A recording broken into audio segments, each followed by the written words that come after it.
हो जाएगी क्यों साहब? मुख्यमंत्री जी माता की जय हो भाई, इससे बाहर निकलना पड़ेगा, इससे बाहर निकलो। अब समझो, यहां डॉक्टर बलजीत सारंग जी बैठे, इसी यूनिवर्सिटी के साइंटिस्ट, ये दोनों साइंटिस्ट ये आपके बीच में, डॉक्टर हरिओम जी, इन लोगों को दोनों को मैं बधाई देता हूं। ऐसे 12 साइंटिस्ट मेरे पास हैं। इन दोनों साइंटिस्ट ने जो मेहनत की है, जो तपस्या की है, अद्भुत काम इन्होंने किया। मैंने डॉक्टर बलजीत सारंग जी को गधे का, घोड़े का, ऊंट का, बकरी का, भैंस का, देसी गाय का, ऑस्ट्रेलियन फ्रीजन गाय का, जर्सी गाय का, सबके इनके गोबर इकट्ठे करके सुखा के मैंने थैली भरी और उन पर नंबर लगाए 1 से 9 तक। इनको नहीं पता था कि किस थैली में किस पशु का गोबर, मेरे को पता था। मैंने डायरी में लिख दिया था 1 नंबर में भैंस का है, 2 नंबर में ऊंट का है, 3 नंबर में बकरी का, 4 नंबर में घोड़े का, 5 नंबर में देसी गाय का, इसमें ऑस्ट्रेलियन फ्रीजन जर्सी का। इनको मैंने थैलियां भेजी। ये माइक्रोबायोलॉजी के साइंटिस्ट हैं। इन्होंने 6 महीने उसके ऊपर लगाए और पूरी खोजबीन करने के बाद इन्होंने मेरे को जो थैली पकड़ाई ना, वो थी भारतीय नस्ल की देसी गाय साहिवाल की। और इन्होंने कहा ये भंडार है सूक्ष्म जीवाणुओं का, ये है खेती की जान, ये है मिट्टी को, धरती मां को उपजाऊ बनाने का तरीका। इनको सबके गौमूत्र भेजे, मतलब मूत्र भेजे, और मूत्र में भी देसी गाय का ही, गोमूत्र ही बोलते हैं उसको, वो वरदान है, वो खनिज का भंडार है। और देसी गाय का गोबर सूक्ष्म जीवाणुओं का भंडार। देसी गाय के 1 ग्राम गोबर में, ध्यान करो, 300 से 500 करोड़ तक सूक्ष्म जीवाणु हैं, 300 से 500 करोड़ तक। और ये साहिवाल में नहीं है, साहिवाल, थारपारकर, राठी, गिर, हरियाणवी, अंगोल, गंगा तीरी, भारत में जो देसी नस्लें, सभी में यह गुणवत्ता गोबर गोमूत्र में। और हम प्राकृतिक खेती में क्या करते हैं, इसकी बाद में जरूरत नहीं पड़ती, प्राकृतिक खेती में शुरू में पड़ेगी। और क्या करना पड़ेगा, क्यों? क्योंकि यूरिया डीएपी ने धरती को बंजर बना दिया, सारे केचुए मार दिए, सारे सूक्ष्म जीवाणु मार दिए, मित्र पक्षी मार दिए, जंतुओं की प्रजातियां लुप्त कर दी, तबाह कर दिया। अब उनको दोबारा जिंदा करने के लिए, धरती में उनकी संख्या बढ़ाने के लिए सबसे बढ़िया माध्यम है देसी गौ माता। और उसमें हम 2-3 चीज करते हैं। एक बनाते हैं जीवामृत, एक बनाते हैं घन जीवामृत। और कितना सरल तरीका, बाजार से कुछ नहीं लाना किसान भाइयों, घर के घर में सब कुछ मिलेगा। थारे को लूट लिया इन कंपनियों ने, इस बाजार में तुम जो कमाते सारा ये ले जाते। प्राकृतिक खेती में घर में बस एक गाय की जरूरत है, गाय की, बालक दूध पीवेंगे, तुम बलवान बनोगे।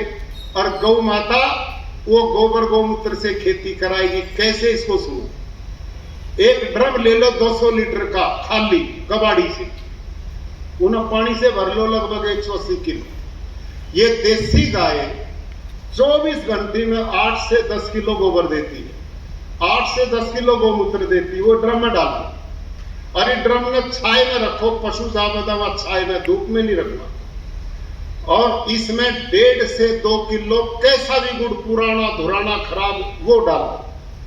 और 1.5 से 2 किलो किसी भी दाल का बेसन, किसी भी दाल का, वो डाल दो। और 2 मुट्ठी मिट्टी किसी पेड़ के नीचे की डाल दो। आप कहोगे खेत की क्यों नहीं, खेत में तो तुमने छोड़ा ही कुछ नहीं, उसमें ही कुछ नहीं, वो तो बंजर बन गई जमीन, उसमें जीवाणु नहीं है। पेड़ के नीचे आपने यूरिया डीएपी नहीं डाला, जहर नहीं डाले, इसलिए वहां जीवाणु हैं, वो मिट्टी डालनी। अब ये 3-4 चीज डल गई। लकड़ी का एक डंडा लो, 5 मिनट सवेरे, 5 मिनट शाम, घड़ी की सुई की तरह दिन में 2 बार घोलना है इसको। 5 दिन घोलो, 6ठे दिन 1 एकड़ के खेत का खाद मिलेगा कभी। कैसे मिलेगा इसकी साइंस समझो, विज्ञान। अब बोलना है आपने, गाय के 1 ग्राम गोबर में कम से कम 300 सूक्ष्म जीवाणु है, तो 10 किलो गोबर में कितने होंगे बोलो? बोलो भाई। अब कहोगे हम लाला जी थोड़ा ही, हम तो किसान हैं, गिनती तो लाला जी करेंगे। बता कितने होंगे, मैं बता। 30 लाख करोड़ सूक्ष्म जीवाणु होंगे 10 किलो गोबर। कितने? 30 लाख करोड़। और ये डॉक्टर बलजीत सारंग जी ना, इन्होंने रिसर्च करके बताया। और इनके बाद फिर मैंने अपनी 5 एग्रीकल्चर यूनिवर्सिटी मेरे पास गुजरात में, उन सब में मैंने टेस्ट करवाया। जो रिजल्ट इन्होंने दिया वही सब ने दिया। उसमें क्या पाया कि वो सूक्ष्म जीवाणु, जब ये घोल बनाओगे तो हर 20 मिनट में सूक्ष्म जीवाणु डबल होंगे, हर 20 मिनट में। यानी कि 30 लाख करोड़ 20 मिनट के बाद कितने होंगे बोलो? 60 लाख करोड़। और अगली 20 मिनट के बाद 120 लाख करोड़। और कब तक होंगे? 72 घंटे तक ये यूं ही बढ़ेंगे, यूं ही बढ़ेंगे। क्यों बढ़ेंगे? कारण कि सूक्ष्म जीवाणुओं को जो बेसन दिया ना, वो प्रोटीन है, वो उसको खा के बलवान होंगे, स्वस्थ होंगे, पहलवान होंगे। और जो गुड़ डाला है उसे मल्टीप्लाई, उनकी संख्या बढ़ेगी। और मिट्टी जो डाली है उसमें भी सूक्ष्म जीवाणु, उसमें जामुन का काम होगा। समझते हो ना? जैसे 1 क्विंटल दूध में 50 ग्राम दही डाल दो, सारा दूध में दही में बदल जाएगा कि नहीं? अरे कमजोर लोगों बोल लो तो, बदल जाएगा ना। वही काम धरती में यूं काम करेगा। जब 6 दिन के बाद इसे खेत में स्प्रिंकल से, ड्रिप से या नाके में धरकर पानी से छोड़ दो तो ये सारे खेत में फैलेगा। गौ माता के पेट में एक तरह के नहीं, सैकड़ों प्रकार के सूक्ष्म जीवाणु हैं। भगवान ने उसके पेट में सूक्ष्म जीवाणुओं की फैक्ट्री लगाकर भेजा। और ये सूक्ष्म जीवाणु क्या करते हैं सुनो। ये जो कहते ना, ये नाइट्रोजन कहां से आएगा? ये जो आकाश है ना, हवा, इसमें 78.5% नाइट्रोजन है। ये जो बादल बरसेंगे ना और बिजली कड़केगी, एक बार बिजली कड़केगी ना, हजारों टन यूरिया पैदा होता आकाश में। और ये यूरिया भगवान की फैक्ट्री का है। थारे वाले यूरिया के तो बराबर का निकलो, फैक्ट्री में बदबू आवे। और भगवान की फैक्ट्री के नाइट्रोजन की तो लोग प्राणायाम करें सवेरे, वो ईश्वर की फैक्ट्री का है। और ये जो सूक्ष्म जीवाणु है ना, जो इस ड्रम में पैदा हुए, ये आकाश से उस नाइट्रोजन को खींच के लेते, खा के भोजन बना के पौधे की जड़ को देने का काम करते। समझ में आ गई? ये नाइट्रोजन पूरा हो, ये तरीका।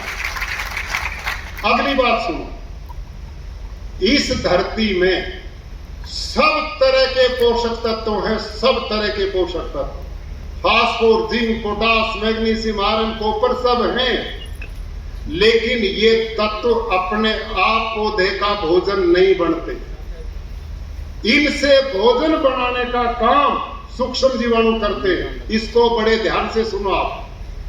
आप सबके घर में रसोई है कि नहीं? न्यू चल रहा काम था, रसोई तो होगी, है ना?